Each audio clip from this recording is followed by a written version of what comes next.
નમસ્કાર, vibes of India પર આપનું સ્વાગત છે. અત્યારે લોકસભાની ચૂંટણીનો માહોલ છે, ચારે બાજુ નેતાઓ ભાષણબાજી કરી રહ્યા છે. આ બધું જ જ્યારે ચાલી રહ્યું છે ત્યારે ગંભીર વિષય ઉપર વાત કરવી છે, જે વાત કરવી બહુ જરૂરી છે, જે વાત કરવામાં નથી આવતી. જો એ વાત થશે તો આપણો દેશ ભારત વિશ્વગુરુ બનશે ખરી રીતના. અને એ વિષય છે બેરોજગારી. બેરોજગારી ઉપર ILO એટલે કે આંતરરાષ્ટ્રીય સંસ્થા છે, ઇન્ટરનેશનલ લેબર ઓર્ગેનાઇઝેશન, જેમણે એક રિપોર્ટ બહાર પાડ્યો છે ગઈકાલે, અને રિપોર્ટ વિશે જ વાત કરવી છે. વિપક્ષે પણ આ બાબતે વાત કરી છે, પત્રકારત્વમાં પણ આ બાબતની વાત કરવામાં આવી છે, પણ આ એક ગંભીર વિષય છે અને આ વિષયને સમજવો હોય તો પછી એના માટે આપણે અર્થશાસ્ત્ર પણ સમજવું પડે, પત્રકારત્વની દ્રષ્ટિએ પણ એ વિષય સમજવો પડે. અને એટલા માટે જ આ વિષય સમજવા માટે આપણી સાથે જોડાયા છે બિનિતા પરીખ, પોલિટિકલ એનાલિસ્ટ, અને હેમંત કુમાર શાહ, ઇકોનોમિસ્ટ છે. સર અને મેમ, સ્વાગત છે આપનું વાઇબ્સ ઓફ ઇન્ડિયા પર. Thank you for calling us. Sir, હું સૌથી પહેલા શરૂઆત આપની સાથે કરું, કારણ કે અમુક આંકડાઓ સાથે મારે વાત કરવી છે, જે આ ILO ના રિપોર્ટમાં બહાર આવ્યા છે અને બેરોજગારીના રિપોર્ટમાં બહાર આવ્યા છે. 75% ભારતીય યુવાનો ઈમેલ મોકલે ત્યારે એટેચમેન્ટ કરવા માટે કોઈ ફાઇલ આપવાની હોય તો ફાઇલ નથી મોકલી શકતા. યુવાનો, માત્ર યુવાનો. આપણે સફેદ વાળ હોય તો વસ્તુ અલગ છે, કારણ કે ટેકનોલોજીથી દૂર છે, ઠીક. 60% ભારતીય પ્રોફેશનલ કોપી પેસ્ટ નથી કરી શકતા ફાઇલ. 60% યુવાનો કોપી પેસ્ટ ફાઇલ નથી કરી શકતા. 90% ભારતીય યુવાનો સ્પ્રેડશીટમાં મેથેમેટિકલ ફોર્મ્યુલા નથી લગાવી શકતા. આ યુવાનો છે, આ બેરોજગારી વિશેના આંકડા છે અને એના વિશે જ વાત કરવી છે. અને આપ અર્થશાસ્ત્ર સાથે જોડાયેલા છો એટલે મારે તમારી પાસેથી એ સમજવું છે સર, કે જ્યારે આવા બેરોજગાર છે એમને નોકરી મળી જાય, એમને રોજગાર મળી જાય, તો પછી ભારતની, ગુજરાતની અર્થવ્યવસ્થામાં પ્લસ પોઈન્ટ શું આવે, કેટલો આવે, અને આનાથી ભારતને આગળ વધવામાં કેટલી મદદ મળે? જો તમે એક વસ્તુ જરા સમજી લો, તે છે કે જ્યાં બેકારી છે ત્યાં અર્થતંત્ર નિષ્ફળ ગયું છે એમ સમજવું જોઈએ.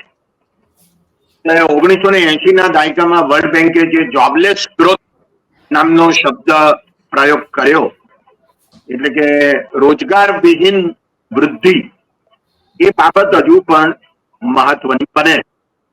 એનું કારણ એ છે કે વિકાસ થાય છે પણ રોજગારી ઊભી થતી નથી, તો સમાજમાં અશાંતિ ઊભી થાય એ બહુ સ્વાભાવિક બાબત છે. આ એક વાત મને લાગે છે કે બહુ જ મહત્વની એ લોકોએ સમજવાની આવશ્યકતા છે. બીજો એક અગત્યનો મુદ્દો એ છે કે એવી કેવી વૃદ્ધિ થાય છે, કેવો આર્થિક વિકાસ થાય છે કે જેમાં રોજગારી ઊભી થતી નથી, અથવા જેટલી ઊભી થવી જોઈએ તેટલી થતી નથી. ભારતનો જે વસ્તી વૃદ્ધિ દર છે એ લગભગ 1.8% થી 1.9% જેટલો છે. આ 2001-11 નો આંકડો છે. 2011-21 ની તો વસ્તી ગણતરી થઈ જ નથી. 140 વર્ષમાં આવું પહેલી વાર બન્યું છે કે 10 વર્ષે જે વસ્તી ગણતરી થવી જોઈએ એ થઈ નથી. એટલે એનો વસ્તી વૃદ્ધિ દર અત્યારે સત્તાવાર રીતે આપણી પાસે ઉપલબ્ધ નથી. પણ જો આપણે 1.8% થી માંડીને 1.9% નો વસ્તી વૃદ્ધિ દર ધ્યાનમાં લઈએ તો એનો અર્થ એવો થાય કે દર વર્ષે લગભગ 2.25 કરોડ જેટલી વસ્તી વધે એમ કહી શકાય. હવે આ 2.25 કરોડ લોકોને રોજગારી મળતી જોઈએ. ભાજપે એના ચૂંટણી ઢંઢેરામાં દર વર્ષે 2 કરોડ લોકોને રોજગારી આપીશું એવું એક વચન આપ્યું. આ ચૂંટણી ઢંઢેરો એ ગેરંટી જ કહેવાય આમ. એટલે એવી ગેરંટી તો આપી હતી, પણ એવી ગેરંટી નું કશું થયું નથી. એ વિશે ભાજપ પોતે પણ અને સરકાર પણ કશું કહેવા તૈયાર નથી. એટલે કહેવાનો મુદ્દો એ છે કે જે 2.25 કરોડ નવા લોકો ઉમેરાય છે વસ્તીમાં, એનો અર્થ એવો થાય છે કે 2.25 કરોડ લોકો નવા જોબ માર્કેટમાં આવે 18 વર્ષની ઉંમર થયા પછી. તો એટલા લોકોને જો તમે રોજગારી આપો તો પણ જે અગાઉ બેકાર હતા એ તો બેકાર રહે છે, એટલી સંખ્યા તો બેકાર રહે છે. એટલે તમારે 2 કરોડ 2.25 કરોડ નહીં, પણ એથી પણ વધારે તમે રોજગારી પૂરી પાડો તો તમે 5 વર્ષે 10 વર્ષે પણ પૂર્ણ રોજગારી ધરાવતું માર્કેટ ભારતમાં ઉભું કરી શકો. હવે જે અહેવાલ આવ્યો છે તે અહેવાલ ખૂબ ચિંતાજનક કે યુવાનોમાં બેરોજગારી મોટા પ્રમાણમાં છે અને એ આંકડો કહે છે તે એવો છે કે સ્વરોજગારી ઘટી છે. યુવાનોમાં 2000ની સાલમાં સ્વરોજગારી 50% લોકોમાં હતી અને 2022માં એ ઘટીને 47 થઈ ગઈ. અને જે રેગ્યુલર હતી એ 2019માં 32 હતી, 32%, પણ 2022માં એ 28 થઈ ગઈ અને આકસ્મિક રોજગારી ઘટી. એટલે એનો અર્થ એવો થાય છે કે આકસ્મિક રોજગારી પણ નથી મળતી, રેગ્યુલર રોજગારી ઘટે છે અને સ્વરોજગારી પણ ઘટે છે. તો એ પ્રકારના સંજોગોમાં બેકારી વધી છે એ બહુ સ્પષ્ટપણે દેખાય છે. મને લાગે છે કે આ બહુ ચિંતાજનક મામલો છે. તમે જો મનરેગાના આંકડા જુઓ તો પણ તમે જોઈ શકશો કે લગભગ 15 કરોડ જોબ કાર્ડ પરિવાર છે જેની પાસે જોબ કાર્ડ છે ગ્રામ વિસ્તાર, અને આશરે 30 કરોડ લોકો એવા છે કે જે રોજગારી મેળવે છે. બરાબર. હવે આ પ્રકારના સંજોગોમાં તમે હમણાં શું જાહેર કર્યું તો કે મનરેગા હેઠળ વેતનમાં વધારો કર્યો. બરાબર. આ વેતન વધારો જો તમે એની એવરેજ કાઢો, જુદા જુદા રાજ્ય માટે જુદો પણ તમે એવરેજ કાઢો તો એ 300 થી 350 રૂપિયાની વચ્ચે આવે. 8 કલાકની શારીરિક મહેનત કરનારાને તમે 300 થી 350 રૂપિયા અથવા 350 રૂપિયાની વચ્ચેની કોઈક રકમ આપો છો અને તે પણ 50 દિવસ જેટલી રોજગારી મળે છે. કાયદો એમ કહે છે કે 100 દિવસની રોજગારી દર વર્ષે આપવાની છે. જો આ રોજગારી પણ પૂરી પાડવામાં આવે ને તો પણ બેકારીનું પ્રમાણ ઘટે, પણ એવું કશું સરકાર કરતી નથી. આ એક અગત્યનો મુદ્દો ધ્યાનમાં લેવો જોઈએ. અને બીજો એક અગત્યનો મુદ્દો ધ્યાનમાં લેવો જોઈએ તે એ છે કે જયારે કોરોના પીક ઉપર હતો, પહેલું લોકડાઉન હતું, સરકારે 20 લાખ કરોડ રૂપિયાનું પેકેજ બહાર પાડેલું, પણ જયારે બજેટ આવ્યું ત્યારે ખબર પડી કે એમાં તો 2 લાખ કરોડ રૂપિયા જ વપરાયા છે, 20 લાખ કરોડ રૂપિયા વપરાયા જ નથી. તો એનો અર્થ શું થયો? એનો અર્થ એ થયો કે જે લોકો બેકાર હતા એમને રોજગારી પૂરી પાડવા માટે પણ સરકારે જે વ્યવસ્થાઓ કરવી જોઈએ તે કરી નહીં. આ એનો અર્થ થાય છે. કારણ કે પ્રાઇવેટ એક્સપેન્ડિચર તો ઘટાય. કોરોના હતો, મંદી આવી હતી, બરાબર, એટલે ખાનગી જે ખર્ચ થવું જોઈએ, વપરાશી ખર્ચ અને મૂડીરોકાણ ખર્ચ, એ તો ઘટી જાય, બહુ સ્વાભાવિક હતું. તો ખર્ચ કોને કરવું જોઈએ? ખર્ચ સરકારે કરવું જોઈએ, પણ સરકારે ખર્ચ કર્યો નહીં એટલે રોજગારી ઊભી થઈ નહીં. હવે એ જે મામલો છે તે અત્યાર સુધી ચાલુ રહે છે. હા, મને લાગે છે કે બહુ જ ગંભીર બાબત છે. એટલે બેકારી એ માત્ર આર્થિક મુદ્દો છે એવું નથી, એ સામાજિક મુદ્દો પણ છે. આત્મહત્યાઓ વધે છે, ઘરોમાં શું કહેવાય સંઘર્ષ વધે છે અને સામાજિક ગુનાઓ પણ વધે છે. આ બધી બાબતો મને લાગે છે કે બેકારીના સંદર્ભમાં આપણે વિચારવી જોઈએ. ILO એ જે રિપોર્ટ બહાર પાડ્યો છે તેમાં જે આંકડા છે તે 2022 સુધીના છે, પણ 2023માં પરિસ્થિતિ સુધરી ગઈ એવું તો કહી શકાય એમ છે જ નહીં. 2024નો એપ્રિલ મહિનો હવે ચાલુ થશે તો તમે આ 3 મહિનાના ગાળા દરમિયાન પણ પરિસ્થિતિ સુધરી ગઈ એવું કહી શકો એવા પ્રકારની પરિસ્થિતિમાં છો જ નહીં. મુદ્દો ત્યાં આવીને ઉભો રહે છે કે જો બેકારી આટલા મોટા પ્રમાણમાં હોય અને છતાં તમે એમ કહેતા હો કે ઇન્ડિયા ઇઝ રાઇઝિંગ, બરાબર, ભારત ઉભરી રહ્યું છે, ઉપસી રહ્યું છે દુનિયાના અર્થતંત્રમાં, અને દુનિયા ભારત તરફ મીટ માંડીને બેઠું છે.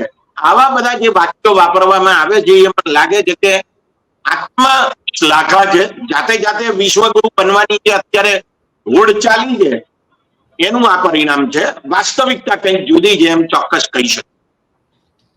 મેડમ, સર હું રોકું છું, હું તમારી પાસે પણ આવીશ. મેડમ, મારે તમારી પાસેથી સમજવું છે, તમે પત્રકારત્વ સાથે જોડાયેલા છો, લોકસભાનો માહોલ છે, ગાળાગાળી નેતાઓ કરી રહ્યા છે. હવે એમાં મહત્વનું શું છે? એ ગાળાગાળી મહત્વની છે કે પછી બેરોજગારી છે, શિક્ષણ છે, રસ્તાઓ છે, ઇલેક્ટ્રિસિટી છે, અને આવા જે મૂળ પ્રશ્નો છે જે સીધા લોકોને લાગે વળગે છે એ મહત્વના છે, કે પછી આવી રીતના કોઈ નેતા કોઈને ગાળ દઈ દેશે તો આપણા ખિસ્સામાં 5 રૂપિયા આવી જશે? આ બધું ચૂંટણીના સમયે ચાલે છે, એમાં મહત્વના મુદ્દાઓ કયા કયા રહ્યા છે મેડમ? મારે તમારી પાસેથી એ સમજવું છે. જો ચૂંટણીનો માહોલ હોય ને, ઇન્ડિયામાં ઇલેક્શન્સ ઇમોશનલ છે, ઇન્ટેલેક્ચ્યુઅલ નથી. એટલે તમે જે કહો છો ને કે રસાકસી થાય, નેતાઓ બેફામ બોલે, પછી એપોલોજી કરીને કે અરે મારો તો મતલબ નતો, સોરી, જાણી જોઈને બોલે ને પછી એપોલોજી માંગે, એ બધું નોર્મલ કોર્સમાં છે. પત્રકાર તરીકે આપણને ખરાબ લાગે, ઇન્ટેલેક્ચ્યુઅલ તરીકે આપણને લાગે કે આ શું કરી રહ્યા છે, પણ ઇલેક્શનનો પાર્ટ એન્ડ પાર્સલ છે. તો હું એમાં કમેન્ટ કરતી જ નથી. હું તો એને જોઈ અને કહું છું કે અચ્છા આટલી ડેસ્પરેશન થઈ ગઈ છે પાર્ટીમાં. જ્યારે ગાળાગાળી અને એ બધા લેવલ વધે છે ને, ત્યારે આપણે એ માનવાનું કે આ ડેસ્પરેશનનો, ટેન્શનનો આંક છે. અને એ પાવર સ્ટેક્સ એટલા બધા હાઈ છે આપણા પોલિટિકલ સર્કલ્સમાં, અને આપણી democracy first pass the post system છે. એટલે એક વોટ બી આમથી આમ આના લીધે પડ્યો ને તો નેતાને ફાયદો જ છે. સો એ રહેવાનું. પણ એની જોડે જોડે આ મુદ્દા, બેઝિક મુદ્દા છે, એ ઇમ્પોર્ટન્ટ છે જ. ભૂલવું ના જોઈએ કે ગયા ઇલેક્શન ડેવલપમેન્ટ પ્લેન્ક પર જીતાયો હતો, નહીં કે રિલિજિયન કે કોઈ બીજી પ્લેન્ક પર. એટલે લોકોને અને યુથને અત્યારે ઇન્ટરેસ્ટ છે ગ્રોથમાં અને ડેવલપમેન્ટમાં. કોઈ બી પોલિટિકલ પાર્ટી એ ભૂલી જશે, એ કનેક્ટ નહીં કરે તો આ એ લોકોને ક્યાંક ને ક્યાંક લોસ થશે જ. જે આંકડા તમે બોલ્યા હમણાં, હેમંત સર બોલ્યા કે ભાઈ આટલા ખરાબ આંકડા છે, એ ફેર પડે છે. મારા ખિસ્સામાં પૈસા હોય ને તો હું રાજપાટમાં રહું, પણ મારા ખિસ્સામાં પૈસા નથી તો મને તકલીફ પડવાની. આજનું યુથ કન્ઝ્યુમરિઝમ ની જોડે મોટું થયું છે. એટલે એ લોકોને તો ખાલી નેસેસિટી નહીં, આપણને લાગતું હતું કે એક સારો મોબાઈલ એ લક્ઝરી છે, પણ એ લોકો માટે તો નેસેસિટી છે. સો જે યુથ છે એને માટેની નેસેસિટીની ડેફિનેશન બી વધી ગઈ છે, અને જે એબ્સોલ્યુટ પોવર્ટી લાઈન છે એની ઉપર જાય છે એ લોકો. એ લોકોની બેઝિક નીડ્સ હવે એટલી થઈ ગઈ છે. એટલે કોઈ બી પોલિટિકલ પાર્ટી છે એ આ નજરઅંદાજ કરશે તો એમને ક્યાંક ને ક્યાંક પોલિટિક્સમાં ને ઇલેક્શનમાં ફટકો પડવાનો જ છે. સો આ વસ્તુ રિયાલિટી છે. પણ અને એટલે જ તમે જોશો કે પોલિટિકલ ડાયલોગ્સમાં આની વાર્તાઓ અલગ અલગ થાય છે, અને એ લોકો નેરેટિવ્સ, દરેક પોલિટિકલ પાર્ટી નેરેટિવ આના અગેન્સ્ટ કરે જ છે. એટલે બધાને એવું લાગે કે આ તો બોરિંગ છે, પણ નથી બોરિંગ, બહુ જ ક્રિટિકલ છે. સરે કહ્યું એમ, જો તમારી એમ્પ્લોયમેન્ટ રેટ સરખી ના હોય, તમારા યુથ એમ્પ્લોયડ સરખી રીતે ના હોય, તો સોશિયલ સ્ટેબિલિટી ખરાબ થઈ જવાની છે. એટલે ચિંતાનો વિષય છે, અને ડાયરેક્ટલી પોલિટિક્સને અને પાવર સ્ટેક્સને ઇફેક્ટ કરે જ છે. એટલે ખૂબ જ મોટો અને ઇમ્પોર્ટન્ટ મુદ્દો છે આ. મેમ, તમે પત્રકાર પણ છો, તમે મહિલા પણ છો. આઈએલઓ નો જે રિપોર્ટ છે, એ રિપોર્ટ આપણે ધ્યાનથી જોઈએ તો એમાં મહિલાઓ વિશે પણ વાત કરવામાં આવી છે કે જે સોશિયલ સ્ટેટસ જે રીતના બન્યું છે એ મુજબ મહિલાઓ, બહેનો ભણે તો છે, આગળ તો વધે છે, એમનો કૌશલ્ય તો વધે છે, સ્કિલ્ડ તો છે, પણ એમને નોકરી મળવામાં મુશ્કેલી પડી રહી છે. એ સામાજિક જે કંઈ પણ ઢાંચો છે એના લીધે પણ પડી રહી છે, અને બીજા પણ ઘણા બધા કારણો રહ્યા છે. તો આના પર તમારું પત્રકાર તરીકે શું કહેવું છે? આ એક ટ્રેડિશનલ પ્રોબ્લેમ છે, એસ્પેશિયલી એન્ડેમિક ટુ ઇન્ડિયા, કે અને ઈસ્ટર્ન કન્ટ્રીઝમાં, કે બહેનો ભણે છે પછી ઘર સંભાળે છે. હવે ઘર સંભાળે છે ને એ એટલું બધું ઇમ્પોર્ટન્ટ વસ્તુ છે, પણ એને ઇકોનોમિકલી કન્વર્ટ નથી થતું. એ સર એના પર વધારે, હેમંત સર વધારે સારી રીતે એના પર બોલે છે. પણ હું ઘરમાં કામ કરું છું, એના બદલે જો બીજું કોઈ કામ કરે તો એનો કેટલો પૈસા થાય, પણ એ ઇકોનોમિક આઉટપુટમાં ગણાતા નથી. સો દેટ્સ અ મેજર લોસ. હું એવું નથી કહેતી કે ભાઈ બહેન બની અને પછી નોકરી નથી કરતા તો ઇકોનોમિક કન્ટ્રીબ્યુશન નથી કરતા. કન્ટ્રીબ્યુશન તો કરે છે, પણ એને રેકોગ્નાઇઝ નથી કરતા પછી. સો એ એક મેજર પ્રોબ્લેમ છે. એવું બહુ હું એવું માનતી જ નથી કે બેન જો નોકરી ના કરે તો કન્ટ્રીબ્યુશન નથી કરતી. પણ અત્યારની જે ઇકોનોમિક કન્ટ્રીબ્યુશનનું કેલ્ક્યુલેશનનો ક્રાઇટેરિયા છે એમાં મેજર ફ્લો છે. બીજી એક વસ્તુ જે છે કે હા, જેને જોબ કરવી છે એને બી નથી મળતી, પણ એજ્યુકેટેડ અનએમ્પ્લોયડ, લાઈક તમે ક્યાંય બી ડિસ્કસ કરશો ને તો એવું કહેશે કે એમ્પ્લોયમેન્ટ તો વર્લ્ડ ઓવર છે, એમાં શું મોટી વાત કરો છો તમે ઇન્ડિયા. પણ ઇન્ડિયાના એમ્પ્લોયમેન્ટનો એક બહુ જ ઇન્ટરેસ્ટિંગ સિનેરિયો છે, જે તમે કહો ખાલી વિમેન માટે નહીં, ઇવન બધા યુથ માટે, જેન્ડર ન્યુટ્રલ, કે એડ્યુકેટેડ છે. તમે સોલ્યુશન અનએમ્પ્લોયમેન્ટની વાત કરો ને તો એવું કહે છે કે સ્કિલ આપવી જોઈએ, પણ આપણા તો એજ્યુકેટેડ છે, સ્કિલ્ડ નહીં, એજ્યુકેટેડ પીપલ અનએમ્પ્લોયડ છે. So this is very unique in India કે સ્કિલ્ડ લેબર નવરું બેઠું છે. મોસ્ટલી એવું કે ભાઈ તમારે એમ્પ્લોયમેન્ટ રેટ કરે. ઇકોનોમિક થિયરી ક્યાંય બી તમે જુઓ ને તો મેજર વસ્તુ એવી હોય કે ભાઈ તમે સ્કિલ અપગ્રેડ કરો, એમને ભણાવો એટલે નોકરી કરવાની ક્ષમતા વાળા થાય અને એટલે એમને આ અનએમ્પ્લોયમેન્ટની સાયકલમાંથી બહાર નીકળે. પણ આપણા તો નીકળેલા જ છે તો બી નથી મળતું. એટલે ચિંતા એ થાય કે ભાઈ વર્લ્ડ ઓવરની વાત કરે છે તો પણ આપણું તો આખું કમ્પ્લીટલી માળખું જ અલગ છે અનએમ્પ્લોયમેન્ટ પ્રોબ્લેમનું. એટલે આપણે એને અલગ રીતે કરવી પડશે. તમે જુઓ તો આ જે ફિગર્સ છે એમાં ઓબ્વિયસ કે ભાઈ કોવિડ આવ્યો હતો અને મેજર પ્રોબ્લેમ થયો હતો, એ વખતે સાચી વાત છે કે વર્લ્ડ ઓવર પ્રોબ્લેમ થયો હતો.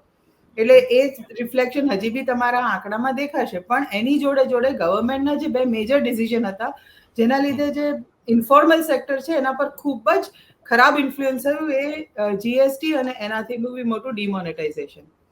એ એકદમ જ ઇકોનોમિક ઇમ્પેક્ટને વિચાર્યા વિના કે એને સ્પેસિંગ કર્યા વિના લીધેલા પોલિસી, મેક્રો પોલિસી ડિસિઝન્સ છે. ઇન્ફોર્મલ સેક્ટર પર એની ખૂબ અસર પડેલી હતી ને એ બી તમે જે આ એમ્પ્લોયમેન્ટમાં, અને ઇન્ફોર્મલ સેક્ટર એટલા બધા લોકોને એમ્પ્લોયમેન્ટ આપતું હતું પણ ત્યાં બી હિટ થયું. એટલે કોવિડ, આ જીએસટી અને ડિમોનેટાઇઝેશન, એ બધાની ભેગી અસર બી તમને એના પર દેખાય છે. એટલે ચર્ચા એના પર કરવી જોઈએ કે આટલા મેક્રો પોલિટિકલ ડિસિઝન્સ આટલા યુનિલેટરલ રીતે કેમ લેવાયા અને એની અસરને મિટિગેટ કરવા માટે શું કર્યું છે. બિલકુલ. સર, મારે તમારી પાસે આવવું છે. હવે મારે તમને પૂછવું છે, ઓછામાં ઓછું માધ્યમિક શિક્ષણ લીધેલા અને પછી શાળા છોડેલા એવા લોકોની જો આપણે વાત કરીએ તો વર્ષ 2000 ની આસપાસ એની જે સંખ્યા હતી એ 35% હતી, કે 100માંથી 35% યુવાનો ઓછામાં ઓછું માધ્યમિક શિક્ષણ સુધી તો ભણેલા જ હતા. વર્ષ 2022 નો આંકડો આપણે વાત કરીએ, એ 35 એ સીધું 65 સુધી પહોંચી ગયું છે. એટલે કે 2 ગણો આંકડો વધ્યો છે ઓછામાં ઓછું માધ્યમિક શિક્ષણ ભણેલો કોઈ પણ વ્યક્તિ હોય એ. તો સર, આની પાછળના અર્થતંત્રના કારણો શું રહ્યા છે? એની પાછળ કોઈ પોલિસી જવાબદાર છે કે એની પાછળ જવાબદાર શું છે સર? જુઓ, અગત્યનો મુદ્દો એ છે કે લોકોને એવું લાગે છે, મા બાપોને એવું લાગે છે બાળકોને ભણાવીશું તો રોજગારી મળશે અને સારી રોજગારી મળશે. એટલે જેને આપણે સોશિયો ઇકોનોમિક અપવર્ડ મોબિલિટી કહીએ, તે સામાજિક અને આર્થિક રીતે ઊંચા આવશે એવી એક ધારણા છે. પણ આ ધારણા સાચી પડતી નથી. શિક્ષણ મળી જાય છે ઘણી વાર, પણ શિક્ષણ મળ્યા પછી જે રોજગારી બજારમાં મળવી જોઈએ તે મળતી નથી. અને એ બાબત આમાં પુરવાર થઈ ગયા સર્વેમાં ખૂબ મોટા પ્રમાણમાં બેકારી પ્રવર્તે છે. જે રોજગારી મળે છે એ રોજગારી પણ કેવી મળે છે એ પણ આપણે વિચારવું જોઈએ. આ રિપોર્ટ એવું કહે છે કે 90% લોકો એવા છે કે જેને ઇન્ફોર્મલ સેક્ટરમાં, એટલે કે ઔપચારિક ક્ષેત્રમાં અથવા તો અસંગઠિત ક્ષેત્રમાં રોજગારી મળે. આ અસંગઠિત ક્ષેત્ર એટલે શું એ સમજ જરૂરી છે. અસંગઠિત ક્ષેત્રનો અર્થ એવો થાય છે કે જે લોકોને કોઈ પ્રોવિડન્ટ ફંડ, ગ્રેજ્યુઇટી કે પેન્શન મળતા નથી, જે લોકો કોઈ મજૂર મંડળમાં સંગઠિત નથી, જે લોકો ખાનગી ક્ષેત્રમાં છે, ખાનગી કંપનીઓ, નાની કે મોટી દુકાનો કે કારખાનાઓમાં કામ કરે છે, એ બધામાં પણ મૂળભૂત રીતે એમને પ્રોવિડન્ટ ફંડ, ગ્રેજ્યુઇટી વગેરેનો કે પેન્શનનો લાભ મળતો નથી. એ જે બધા છે એ બધા એ અસંગઠિત ક્ષેત્રના લોકો કહેવાય. એટલે રસ્તા ઉપર જે પાણીપુરીના ખોમચા વાળો ઉભો રહે છે, કે ભાજીપાવની લારી વાળો ઉભો રહે છે, અથવા સાયકલ ઉપર જે ઠુક્કા વેચે છે, આ બધા તો ખરા જ. પણ જે ચાર્ટર્ડ એકાઉન્ટન્ટની ઓફિસમાં કામ કરે છે, આર્કિટેક્ટની ઓફિસમાં કામ કરે છે, અથવા તાળીઓની દુકાનોમાં કામ કરે છે, એ બધા ગુમાસ્તાઓ અને કર્મચારીઓનો સમાવેશ પણ અસંગઠિત ક્ષેત્રમાં થઈ જાય.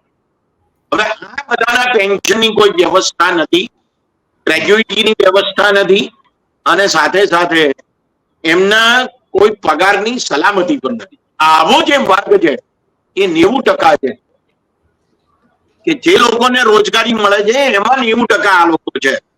એટલે એમની પરિસ્થિતિ અત્યંત ખરાબ છે, એ તો ખરું જ.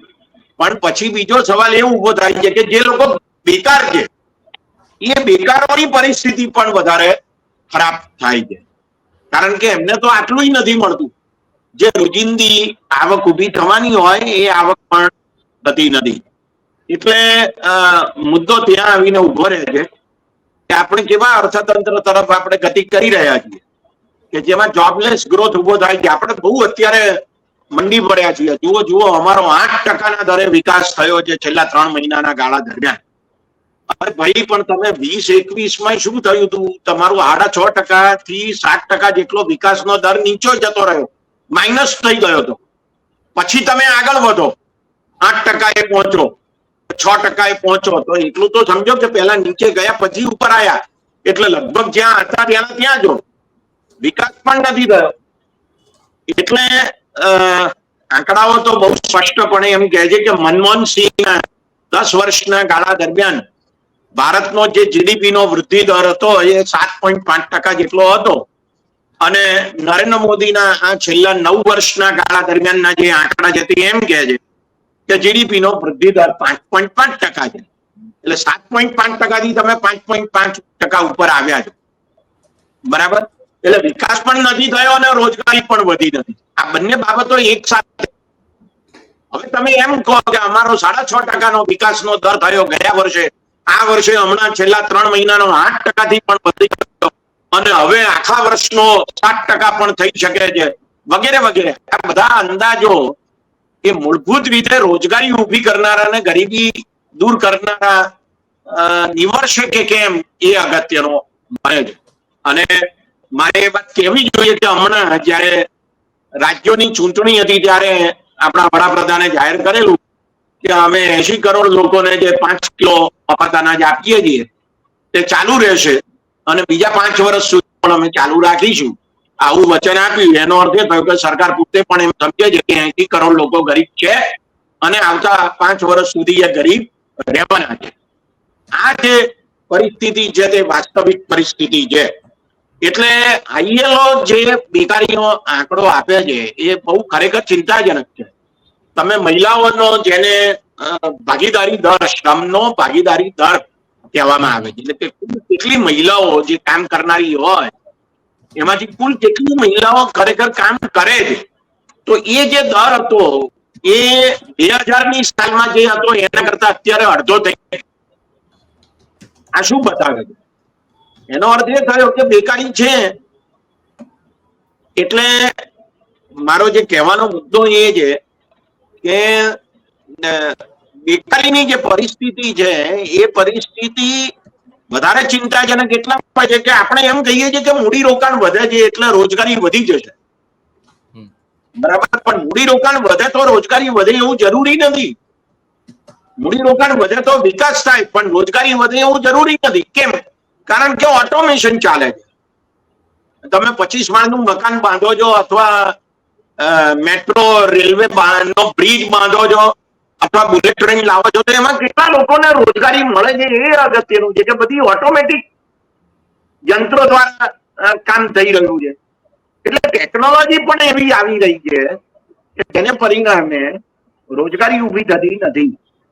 એટલે આ મુદ્દો મને લાગે છે કે વધારે એટલા માટે અગત્યનો છે કે આપણે એવું માનીએ છીએ કે નવી ટેકનોલોજી આવશે, મલ્ટીનેશનલ કંપનીઓ આવશે, વધારે મૂડીરોકાણ થશે એટલે ભારતમાં રોજગારી ઊભી થશે, પણ ખરેખર એવું થતું નથી. એ નથી થતું એ આ આંકડા બતાવે એમ આપણે કહી શકીએ. Thank you so much sir, thank you so much madam કે તમે જોડાયા અને આખી વાતચીત રાખી. સરે જે શરૂઆતમાં વાત કરી હતી એનો એક ખાલી નાનો એક્ઝામ્પલ પણ હું આપી દઉં. કારણ કે જ્યારે આપણે બીએ કરવા જઈએ, બીએડ કરવા જઈએ, બીકોમ કરવા જઈએ, જે નવા અત્યારે 12મું પાસ કરી અને ભણવા માટે આગળ વધતા હોય છે, એમાં જો એમને સરકારીમાં નોકરી મળે તો વસ્તુ અલગ છે, પણ જો એ પ્રાઇવેટમાં જાય તો એમની ફીઝ એટલી છે કે એ ભરતા જે એ વ્યક્તિ ગ્રેજ્યુએટ થવાનો છે, એના પછી નોકરી કરવાનો છે, એના 6-7 વર્ષ તો એમને એમાં જતા રહેશે. કારણ કે એ પ્રાઇવેટ યુનિવર્સિટી હોય કે કોલેજ હોય કે એના મતલબ જે કંઈ પણ ફીઝ વગેરે છે એ બહુ વધારે છે. એટલે થેન્ક યુ સો મચ. અને આ બહુ ગંભીર વિષયો છે, ચૂંટણી છે, આ બધાની વચ્ચે આવા રિપોર્ટ આવે છે. જ્યારે આપણે વાત કરીએ છીએ કે આપણી ઇકોનોમી ગ્રો થઈ રહી છે, એની વચ્ચે આવા જે નગ્ન હકીકત દેખાડતા રિપોર્ટ બહાર આવે છે, એ બહુ ચિંતા દર્શાવનારા છે. આવા જ વિડીયો જોવા માટે જોતા રહો vibes of India. Thank you so much sir once again and thank you so much madam. આભાર.